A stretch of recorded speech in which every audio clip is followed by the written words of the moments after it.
Kapag nakita na karne ng baboy ang napamalengke mo o ang binili mo sa palengke, tsak matutuwa sila. Dahil kadalasan, karne ng baboy ang paborito ng mga bata. Paano kaya kapag nalaman nila na ipagsasahog lang natin yung nabili nating karne ng baboy dito sa ating pechay? Matutuwa pa rin ba yung mga anak natin kapag nakita isasahog lang natin yung baboy? Well, hindi natin alam o baka mamaya matuwa din naman. So ito, nilagay na natin sa ating mainit na mantiga yung mga karne ng baboy na iniwan natin.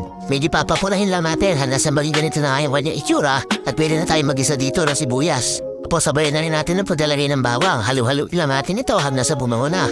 Pero ako dito hindi mo ilang pirasong kamatis. Medyo masarap kapag may kamatis yung ating ginigisa. Mga ilang halo-halo lang, lagyan na natin ng pampalasa. Meron ako ditong patis, tapos lagyan natin ng paminta.